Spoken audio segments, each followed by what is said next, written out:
Hi, today we're here with Jackson Scott, and we're going to be discussing his experience through the Ayurveda Life Mastery Program. And so just to kick it off, I thought I would just briefly introduce Jackson. Jackson, I met him approximately, about a year ago or so now, Jackson. Jackson actually has been in the community for a while here in Humboldt, and he's been working at the co-op and been bringing Ayurveda to our community, even through that route as well. But Jackson is a student who is a very conscientious student, very dedicated and passionate about Ayurveda. So I really was drawn to do this interview with Jackson so that folks that know Jackson or that even can relate to Jackson's experience, that they're kind of a multi-passionate healer person with many interests and lots of passion to deepen their practice and share that with others, could hear Jackson about his experience. So Jackson, welcome today to the interview here. Thank you.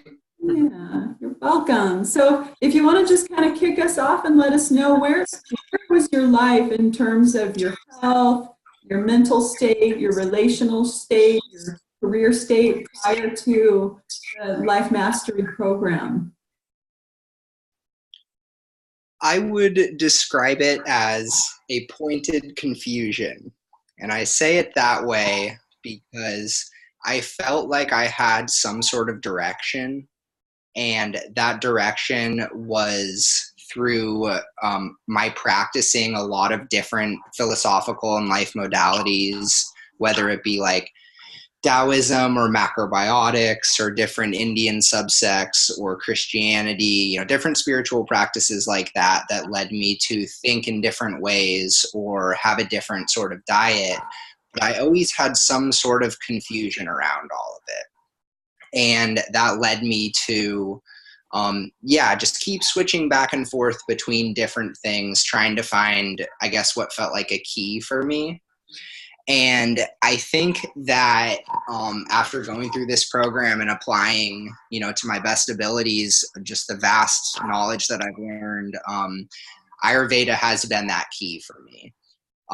It really makes a lot of sense, just all the way from the Sankhya, spiritual philosophy we learned down to the dietary guidelines of Ayurveda, as they relate to each individual person. And that was the really nice thing for me, I think. It was the individual approach that Ayurveda takes. And that isn't something that I really learned as much in other ways of thinking. Some of them do, for example, macrobiotics do have some sort of individuality with it as far as the yin and the yang expression in people. But Ayurveda takes it one step further. And I think that one step further really dials it in a lot more to the individual. So I would say that, pointed confusion would describe it. I had a lot of, I think that my mind state was probably the healthiest out of my entire being before I came into this. I was really driven and dedicated to growth, even if it hurt. So I think that was my strong suit. I had a good amount of mainly digestive issues before I came into Ayurveda. And what I learned actually throughout the entire program as I was doing the self-reflection that Traci encouraged so much was that a lot of these dietary imbalances for myself had been going on my entire life, like since I was 8 years old and younger. But what I learned was that I got used to it, and I got used to that being my baseline. So it became something that was a part of my being and that I associated with myself. So as I went through the program and was able to learn about, the different doshas and how they affect ourselves, especially dietary, because that's the main thing in health and Ayurveda is our diet and our digestion capabilities, is that, I just learned that so many of these things had just been going on for a long time, but they weren't me. They weren't how I wanted to act it. they weren't my deepest expression of myself. And through through our Svadhyaya Sundays, through our self-reflection that was always encouraged, gently nudged, not pushed, I might add, because a lot of people can really push that and make it a very strong, masculine, dominating thing.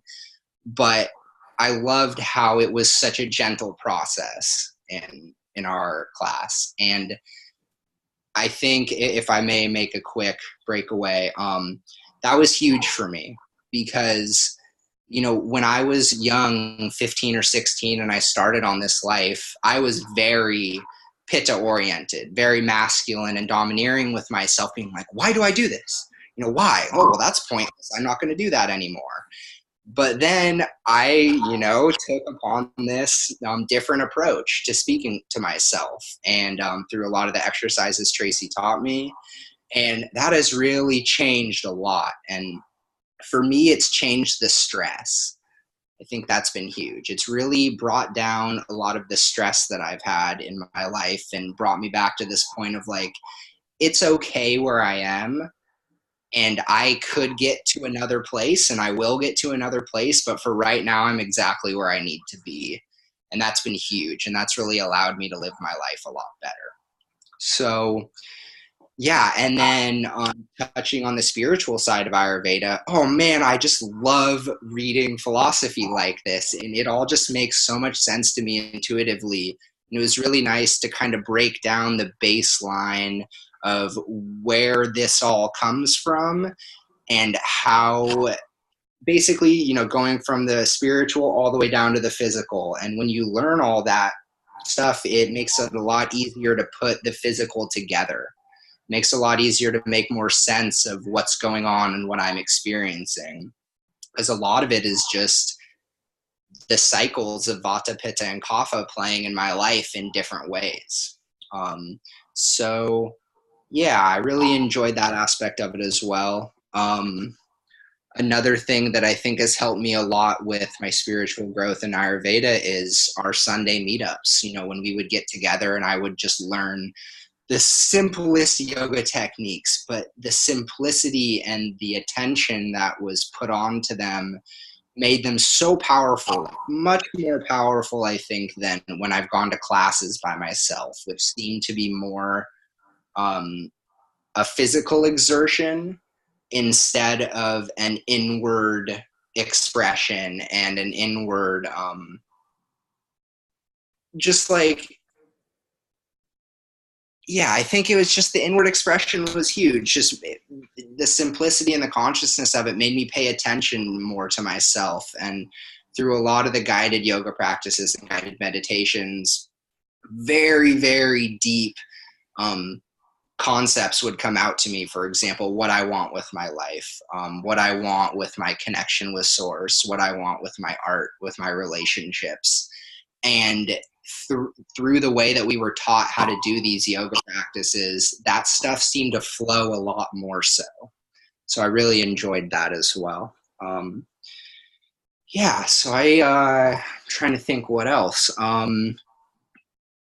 Yeah, I mean, a lot of my digestive tendencies or issues have been turned around, basically just living how I know how to live now, which is, through the concepts of Ayurveda, eating with my body, or eating according to my constitution, thinking according to my constitution, and doing practices such as that.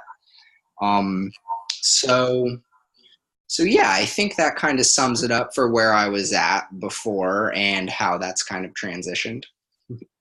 That's wonderful. Thank you, Jackson. Really, really appreciate the depth and the contemplation you put into all your answers. A lot of people, I think a lot of folks that come to Ayurveda can relate to this concept of feeling really confused and overwhelmed by the amount of information that's out there on health and healing and spirituality and self-improvement. Do you want to maybe speak to that part, the confusing, like a little bit deeper? Sure, yeah. I think a lot of that comes from the fact that, or my opinion, which I hope holds true, that there are multiple truths, right? Truth, I don't think is singular. Truth, I think, has a multiplicity to it. So you'll get one truth that says in macrobiotic cooking, eat brown rice because brown rice is so good for us. And then you'll get the Ayurvedic truth of, well, white rice is a little bit easier to digest. So those are both true, but man, those can really play out differently in people's minds, especially when you are taking Western dietary thought into it too, about no sugar, carbohydrates are bad, that whole kind of thing, which there's truth in that as well. But, you know, maybe not for the individual and the individual in what state they're in. And I really, truly think that that approach is what made the biggest difference for me. It's like, okay, so here I am. Now, what are my physical characteristics? How do I think? Oh, okay, so this is my constitution. So then to go from there, it's like, well, in this constitution, what can I eat to better improve my health? Oh, I can eat white basmati rice. And then I would, and it's instantly has positive effects on me, you know? And a lot of the thing with Ayurveda too is they incorporate spices and different herbs and stuff into the diet so much that it actually balances out the unbalancing tendencies of some of those foods. So I thought that was great. And then as far as confusion in the spiritual sense, well, I kind of have a feeling that it's a similar thing. It's just like the different truths that people come to at different points of their life. But with a lot that I've heard and a lot of the conversations I've had with different people, it almost seems like it's their truth, not necessarily a truth that would apply to everybody in every instance in every state. And I think Ayurveda gets really close to that. I'm still exploring. I'm a year in, and I'm sure I will keep seeing these truths come. But I have yet to see an Ayurvedic concept that has not proven itself true.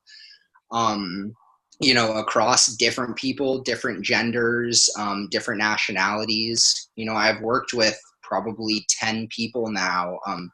Different ages, different genders, and a couple different nationalities. And just working with their constitution, none of that stuff really mattered. You know, it was just really just working with the Constitution and then going from there.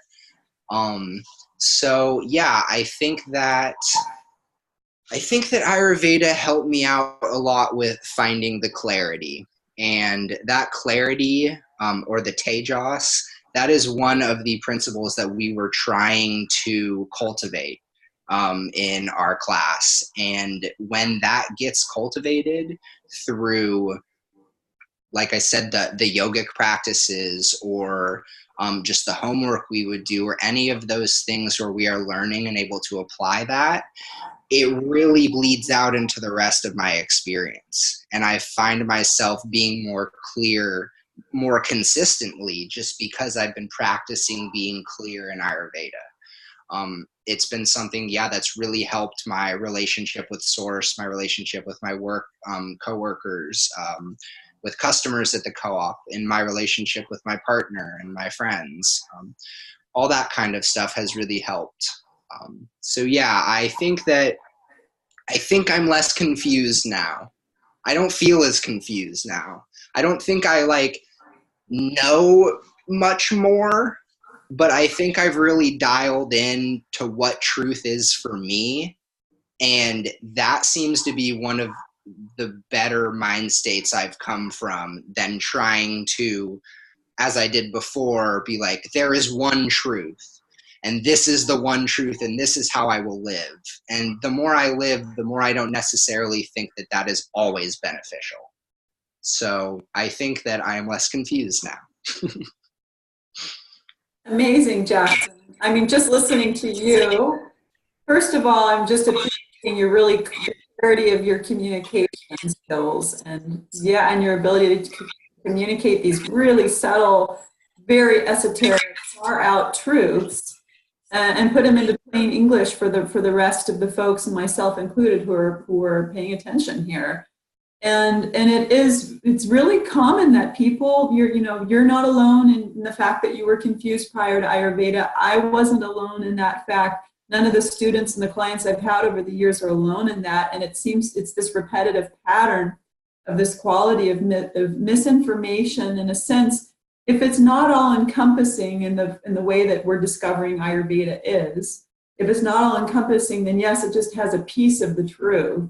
And so I like the way you worded that. According to your experience, the more you're around Ayurveda, you're discovering that these ancient principles really stand the test of time. They stand the test of different people, different seasons, different dietary protocols, etc. So I appreciate your clarity and your expression, your ability to communicate all of that. Do you have, Jackson, a piece or two, a part or two of the program that really stood out, as far as maybe they gave you some really big aha, what we call the samadhi moments, or maybe you got the biggest shift in this part of your life during the program? Is there one or two parts that really stand out for you? Yeah, I can think of one right away. I'll see if.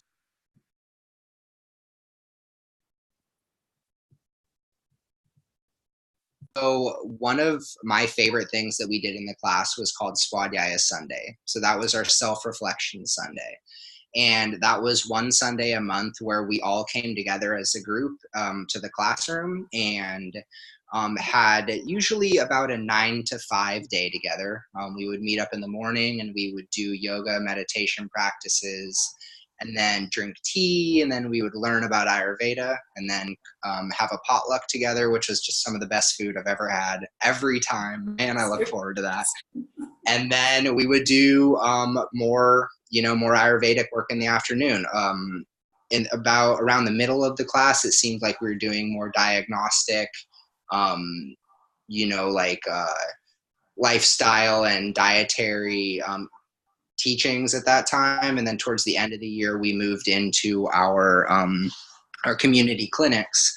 But that was my favorite thing for a couple of reasons. One, like I mentioned earlier, those yogic and meditation practices were so deep for me and really, really clarified a lot of what I already knew. And if I may explain that, I had come to these places in my consciousness so many times before in the past through my different experiences.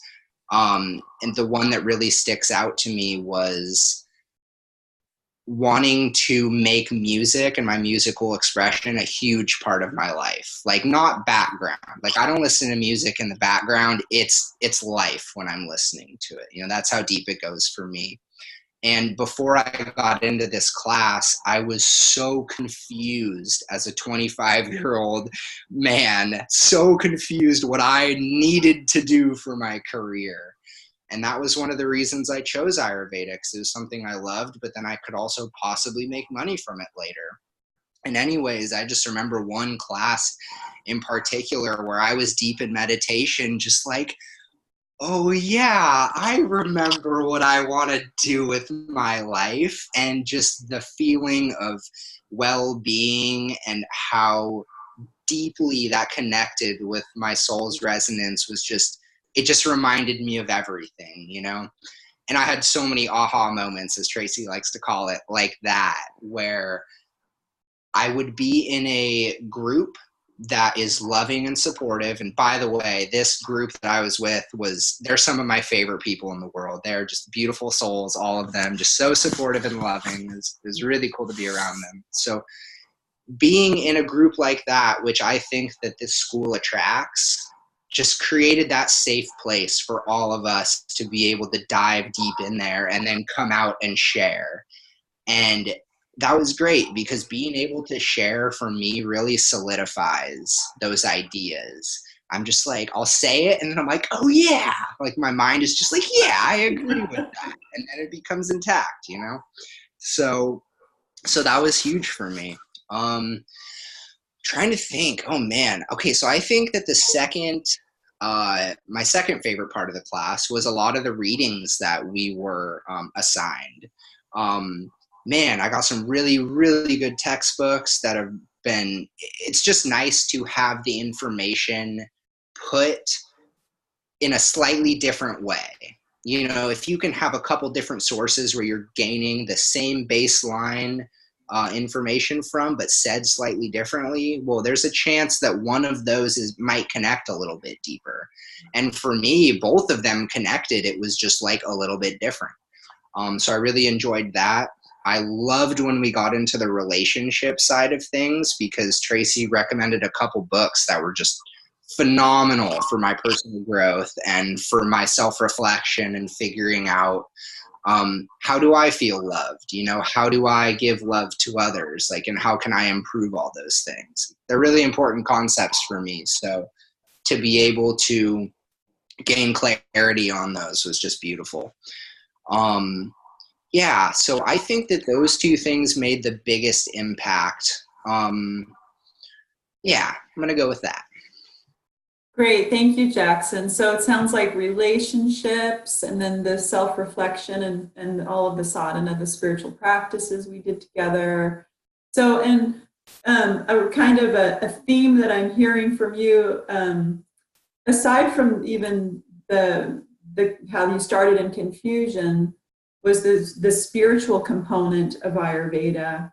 And I'm curious, was that, how did the theory, because we had a couple of months there that were, about the subtle body. They were the Ayurvedic psychology, the nature of mind and consciousness itself. So I'm wondering if you can unpack that a little bit, the effects, because I know you're a very broad thinking person and a philosopher at heart, I would say.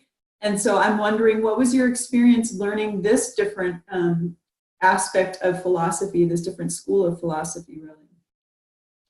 Well, a lot of the concepts, maybe minus their direct Sanskrit wording, are ideas that I've actually experienced myself in different states.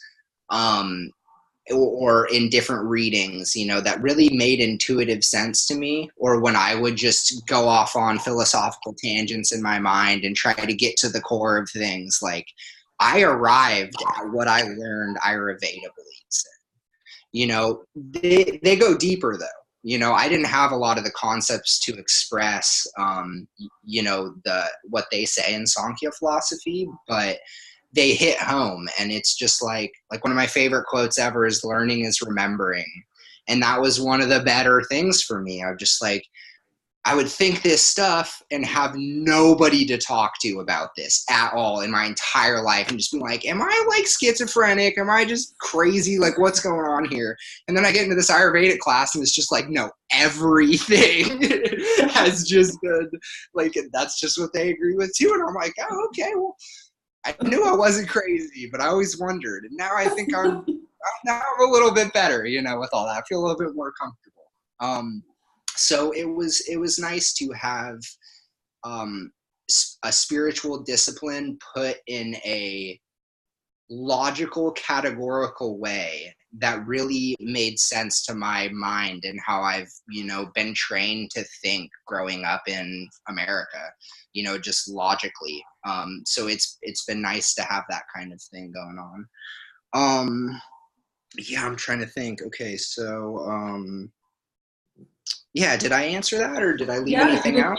No, you did great. That was wonderful. Thank you. I'm sure that's very helpful for a lot of folks.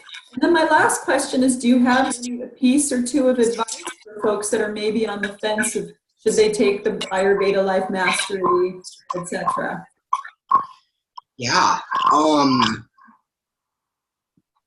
My first piece of advice would be to trust that you can do it.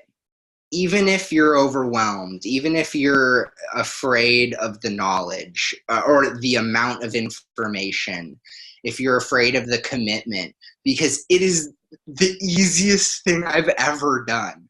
Like, this is the easiest commitment I've ever had. I work full time. All I want to do is make music and play video games and garden in my free time. And then it just turned into Ayurveda, because it's just like, it's so easy. It just makes so much sense and hits so home that even though, you know, I get this textbook that's like 150, 200 pages long, the way that it's unpacked in the class is so subtle and slow and gentle that it really makes the transfer of knowledge come through very well. And one of the beautiful things too, it's kind of like learning calculus. And I'm not saying it's hard like calculus, but when you learn calculus, you have to learn algebra first, right? But that algebra keeps repeating itself over and over and over. So by the end, you're really good at algebra and pretty good at calculus. So that's kind of like how it was for Ayurveda. You know, we would learn these baseline concepts that get repeated every single time we talk. So it's almost impossible to not learn if you're just showing up, and you're showing up authentically in the mind state of like, I'm just going to soak this up, you know, because the stress can make it worse. I guess it depends on the person. Sometimes stress can push people in the direction they need to go. But from what I experienced was that when I let go of my expectations for knowing everything right away, because boy, did I want to know everything right away, it all came a lot easier. And then it became more fun too. And I think that's a huge thing. And it's something that I learned for my body type, which is primarily Vata, is that this needs to be fun, or what's the point, right, Traci? It needs to be fun. And Traci really made that fun. I think she comes from a place of deep understanding for, you know, how we can learn about these things well. And it really translated to me very deeply. So yeah, as far as any overwhelm goes, it's such a slow process. And you are taking so much more time to learn one concept, which is Ayurveda, than we ever had that time to learn any sort of study in school. You know, it's like when we were in school, we would be doing what, 5 or 6 different studies for a semester, and then it starts over. Semesters are what, 5 months or so? Like, this is 9 months of one thing, you know. It's just, in my opinion, the best way I've learned. And another thing too that was really helpful was that the online portion of this class has been a huge blessing to me. And before, my only experience with online coursework was through college, which I really did not like at all. So I was a little bit apprehensive, you know, as I learned that we were going to have some online stuff. But, oh my gosh, I mean, when you're learning about philosophy, having a video that you can just stop and start and just go back and rewind over and over until it clicks is just magic. It's just a blessing. You know, I was able to basically be doing Ayurveda all throughout the day whenever I would have free time, wash dishes and listen to an herbal video, you know, do stuff like that. So it was just great to have those things. And it really helped bring the pressure and the stress down. And even though Traci didn't really mention to me, at least in my memory, that she was trying to do that, it came out.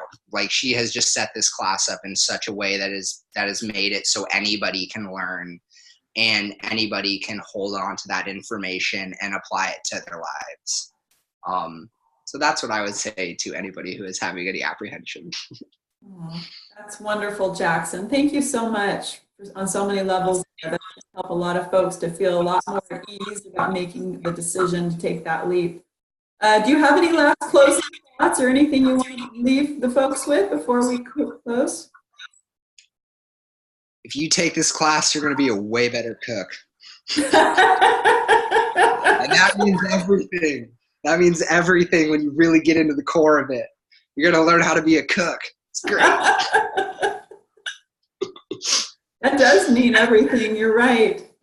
And you know, Jackson, I can tell by talking to you, by listening to you, that your depth of Ayurvedic wisdom, it has really blossomed throughout the program. So you're like, oh, I didn't know that much. No, it comes through in everything you're saying. So, and knowing you and watching you through this process. So know you're out there helping a lot of folks at the co-op, and I'm really excited to see where this program and all of your studies and all of your passion and desire to help and to heal and to transform not only yourself but others where it takes you in life.